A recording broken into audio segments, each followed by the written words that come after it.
And that's sort of, so it's kind of like a personal thing as well, being that you're not supporting the big brewers. You really, it's important to you and to sort of your business principles to be supporting the independent breweries and not giving any money or any shine or shelf space to the big guys. Yeah, well, buying is voting. So, good episode name. Are you a brewhead? I'm a brewhead. Are you a brewhead? I'm a brewhead. Y'all are brewheads? Yeah, we brewheads. So pour a glass of craft beer, we can do this. Yeah. What's good, y'all? This is C Certified Brewhead. Welcome to episode 132 of Beer Nutrition Podcast. This afternoon, you're in glorious Montreal. What a great day. On National Beer Day. Isn't that convenient today? is it? Yeah, National Beer Day. Yeah. Didn't even know. Yeah, social media day is a bit weird. With Olivier, co-founder, co-owner of Expérience Bière here. My man, thank you for hanging out. Thank you for Appreciate inviting me. You guys might recognize, if you're watching anyway, you might recognize the space from, I don't know when it was. It was snowing that day. It was cold. Probably a few months really ago. Cold. It was like January 2 months ago. Yeah, maybe. January, February. We were here with Fabrice from Le Pas du Grain. Olivier was kind enough to let us use the spot, so now we are here to talk about the depth in detail.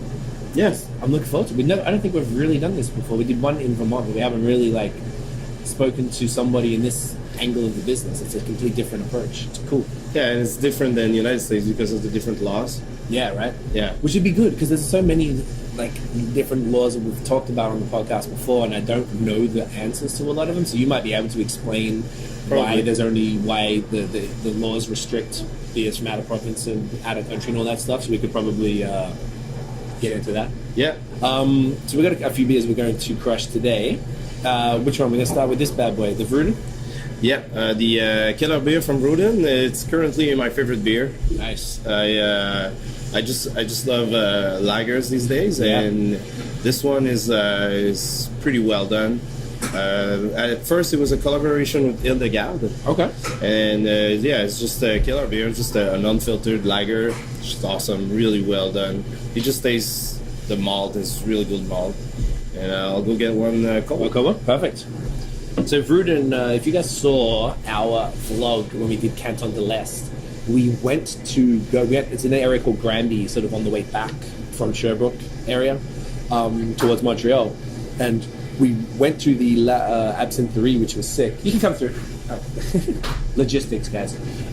We went to the Absintherie, and literally just down the street was Vrooden. But we were there on a Wednesday, and Vrooden was closed. So saying they had a chance to go there, but it was closed the day we went. I was devastated because we did a tourism thing with the Canton de l'Est tourism office, and they sent us to Sherbrooke and Magog. And coming back, we had to go to a place in Granby. Thank you. And it was literally on just on the same street as Vrooden. I was like, oh shit, this is sick, and then they were closed. And I know they make some fantastic German style beers or whatever. Yeah. And, I was actually really excited to try it, to check it out, because I had some of their stuff while we were out there. I was like, man, what a shame. This is good though. The brewer is really good. Yeah. He was an engineer. He's still an engineer, but now he's brewing beer. Right. And the engineers are really good brewers. Yeah, like a biochemist or chemical engineer?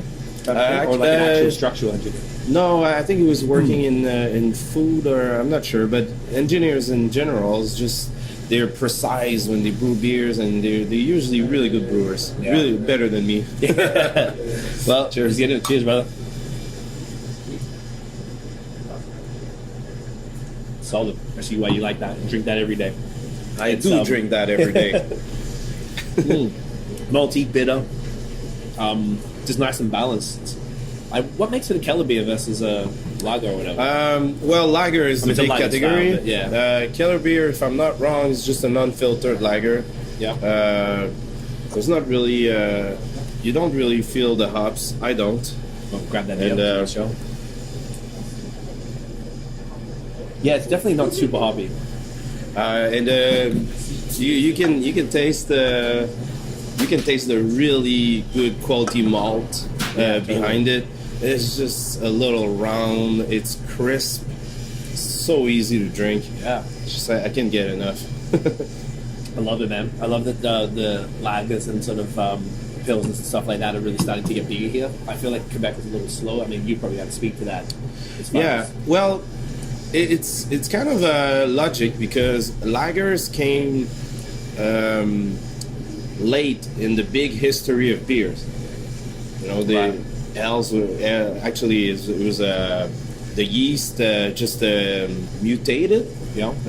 When the monks put the beers in the caves, and it came late in the big history of beer. So it's kind of logic that it's trending now after 15 years of craft beer enthusiasts in Quebec. Which is, I just found it interesting. We will get into that because I want to know about like the taste of what people are into here and stuff. Because you were probably the perfect person to speak to that. We'll get to that. But one thing I did notice was that it was a little slower. But I'm really starting to see now, instead of a blonde ale, the brewers are actually doing a pils or doing a lager or something like that. Oh yeah, more popular. Yeah, there's always a question of brewing a lager is taking so much more time than a blonde ale. So sometimes breweries can release 4 different beers while they do one lager. Yeah. So there's the money thing. Fair. That's it. But I don't know. I guess they have more space. They have interest in it. It's a brewer's beer. And a lot of people like Vrooden are doing really good lagers. Yeah, they're really killing it. Did you have and stuff? Yeah. And I guess there's also the response from the public. I remember looking for good Quebec Pilsners back in like 2006, and there's none back then. So yeah, I ended up at the SAQ trying to find something fancy. We're trying to find a good Pilsner, like not something industrial. Right. And it was really hard. And I asked a guy I knew who had like one of the first bottle shop in Montreal, and he's like, "Yeah, I don't know why they're not doing Pilsners." And finally, like 13 years after that, they're finally popping. Yeah, I love it. So let's get into your beer story now. So how did you get into beer, man? Oh, I always loved beer. Like I said, I was looking for different stuff back in 2006. Right, I was early to the game. Yeah. I'm an old beer geek. I always loved beer, and I started to work in bottle shops back in 2012. Okay. And then I became like manager in another one, and then I got the opportunity to open a store, and you took that. So I did it like step by step. Right. So you were always wanting to kind of stay in this world. You weren't interested in working for or opening a brewery or anything like that? No, I started to brew at home for fun, and I was not good. It's not easy. And it's funny to say, but I'm better with drinking them. I mean, describing them. Right. And I always worked in sales. I almost have like 20 years experience in sales, so I wanted to be with the public, with telling them what they should drink and stuff like that. Stuff. Perfect. So then this place has been open almost 2 years, I believe. Is that right? Yeah. And sort of what was the, we're in the, I guess this is considered the village area still? Yeah, well, it ends at this corner. Oh, it does? Okay, so you're just north of it. What's the area called? Centre-Sud. Oh, okay. So, we're actually, like, the Plateau Montreal is like 2 corners away. The Parc La Fontaine. Downtown is right there. Quartier Latin downtown is right there. And stuff. The old port, Old Montreal, is just south, right this way. So we're kind of in the middle of a lot of stuff, right. A lot of neighborhoods. Is that why did you choose this area? Yes, that's why, because it was in the middle. Yeah, and that probably it's underserved. That's the main reason actually. And then we just realized it was a really good spot. Because of all this. Yeah, it's perfect for that, right? I love it that there's. It's almost you can't go anywhere now and not find good beer. There's still some like downtown is way too more expensive. That's true, actually. There's no brewery out there. I know friends of mine opened a craft beer bar there. It only lasted like 6 months. Oh yeah. In Crescent area. Well, there's the Brewtopia on Crescent. Yes, that's true. Which is. But that just got good now. Yeah. I went there was it you? this winter. I grabbed a beer over there, and it was actually good. And it used to not be good. No shade, but it was terrible. Yeah, and there's at least downtown. There's a Trois Brasseurs. It's a French brewery, but it's still decent. Yeah, it's not so bad. But I guess it's getting better. I guess there's other places. You go to the States, you're going to find good beer everywhere you go. In gas stations, in beer stores. You go to just a shitty restaurant, you're going to find good beer on the list almost all the time. That's what I like. In the United States, I guess they don't have the restrictions we have here. Well, here the big breweries they sign exclusivity contracts. Is it and everywhere you go in the States, any restaurant, you have craft beer. Oh yeah, we have this local craft. They have all the commercial stuff, but they have one line with like local craft beer, and it's always like decent to good to very good. So that's what I like over there. It's just, but maybe the bottle shop are not as diversified. It depends where. It depends where and where you're going, what store and what states, what town you're in. Yeah, that's true. Maybe we're spoiled in Vermont because everywhere is good. You go to a gas station, just a real tiny little gas station, and they'll have fire beer. Oh yeah, like it's crazy to me. It makes no sense. So it's good to see that it's getting better here. So as far as like, did you have anything in mind when you opened it up? I know we were talking just as we got here about really focusing on independent beer, like Quebecois primarily independent breweries. We didn't really think that way when we opened the store. It's really when Trou got sold to Molson. I took 2 weeks to think about it. Yeah. And after 2 weeks, we sold them at 25% discount, and we got the HYPA out too. Yeah. And it's just like, it was kind of devastating for me. Yeah. I felt like something had died. That serious, eh? Yeah, it's just it was they put so much effort in the community and then sold it to like the enemy, I could say. That's true. And and then we took now we're just selling like independent craft breweries, the more local possible, the small company, like people like me and my partner who's just trying to live off of a passion.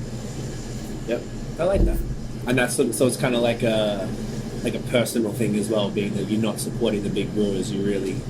It's important to you and to sort of your business principles to be supporting the independent breweries and not giving any money or any shine or shelf space to the big guys. Yeah, well, buying is voting. So great episode name. So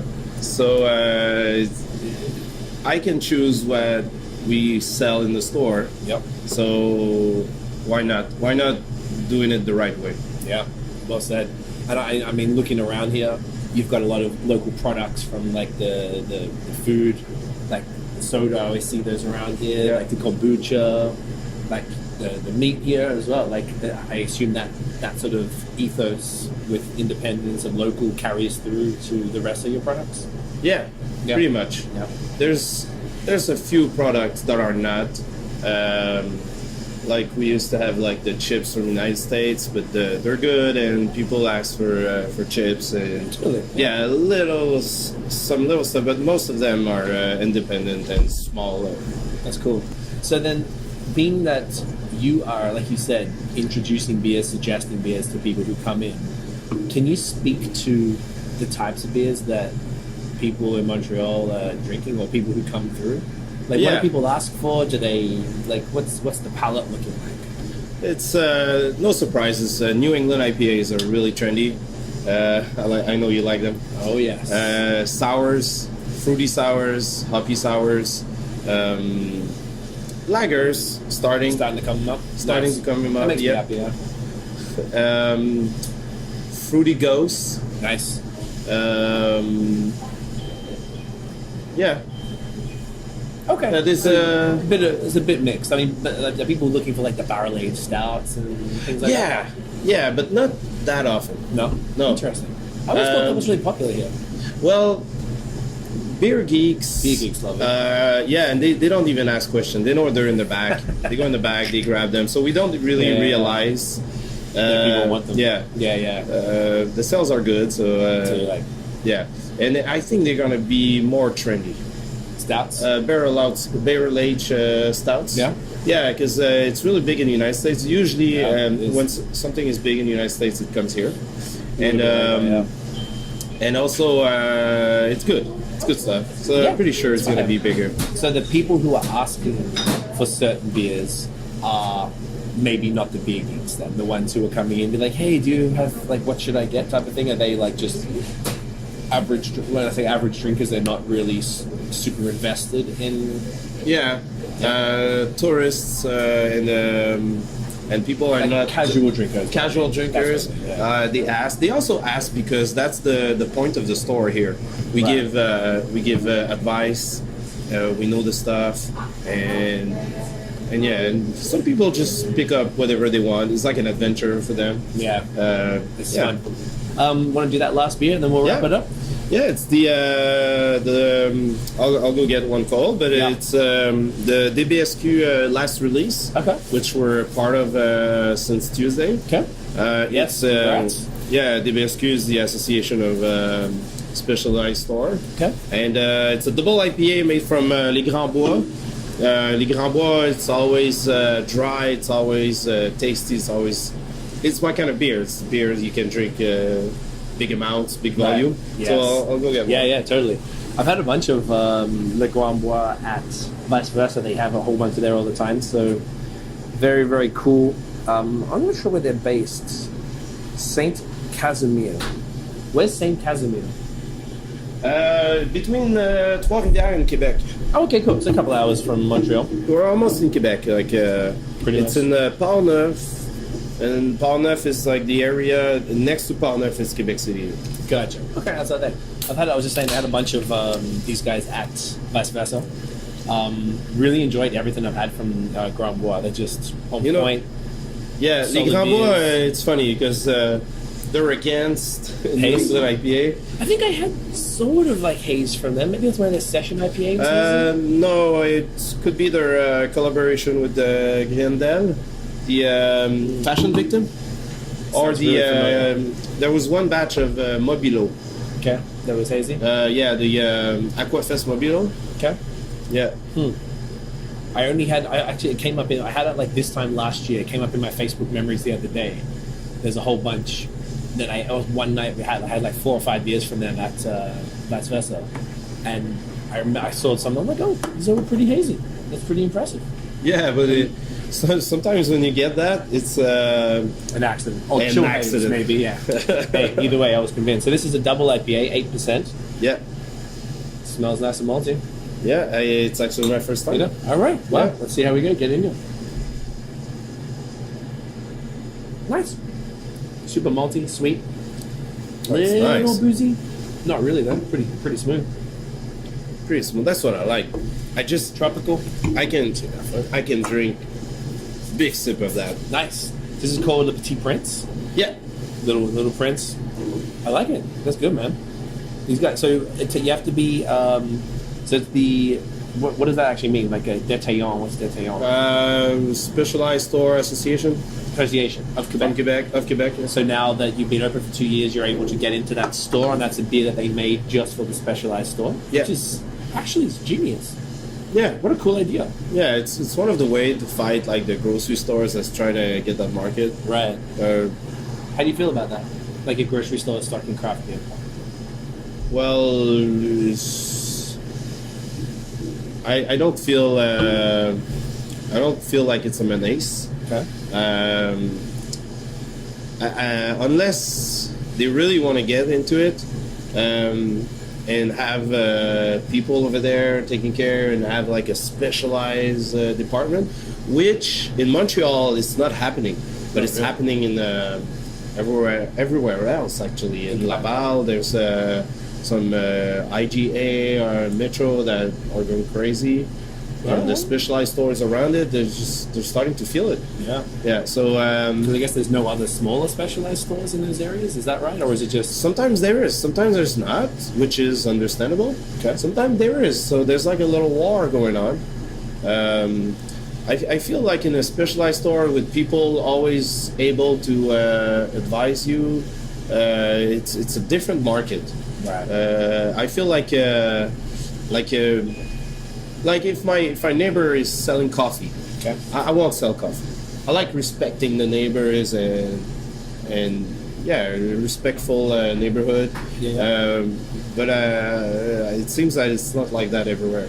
Right. I guess they're big business, really. At the end of the day, IGA is a multinational. Well, the manager everywhere they decide what they want to do. They have some product from the head office that they're selling in all their IGA. Okay. But they can do. They're independent. They can do What they want to do. their own stuff. So they would proactively decide to sell craft beer. Yeah, and then to put a lot of fridge. They have. They're more powerful usually than small specialized stores. So they can buy it at a cheaper rate, No, sell it cheaper, or just no, but buy a lot of fridge. Hired some people that know that. Give them a competitive wage. So it could be a problem for the specialized stores. Not for the beer itself, because as long as it's well conserved, it's sells fresh. It's good for the brewers. right. But it's something you have to watch out. Yeah, interesting. I think we pretty much covered it, brother. Was there Yeah. anything else you want to add? Anything else you want to touch on? I think we We did pretty well. yeah. Where can people find Expérience Bière online? Online, we are getting there with the website. Nice. Otherwise, it's Facebook. Facebook? So Facebook at Expérience Bière. And I think you're on Instagram too, right? Oh, I don't. Don't use it? No, it's just, I'm not good with Instagram. I That's should. okay. Follow anyway. We'll Yeah. pop it up. And what's the address so people can come by and actually buy some beer? 1751 Amherst, near Metro Biére. Yes. Which is Beaudry open yet, or it's still closed? No, it's still closed. When are they opening? I'm not sure. Jesus Christ. By summer, I hope. It's crazy. It's already, yeah. So come get off of Biére. It's a short walk, 5-minute walk. Brother, thank you so much for having us today. Thank you. Really appreciate it. It was fun. I'm glad we did it. Guys, if you enjoyed the episode, make boom, smash the thumbs up, hit subscribe below, hit the notification bell so you know when the new drops. Follow us on social media at BAOS Podcast and check out the long form audio so you can hear very attractive gentlemen like Uncle Olivier right here talk about fantastic Quebec craft beer. That is it, guys. We'll see you in the next episode. Get in ya.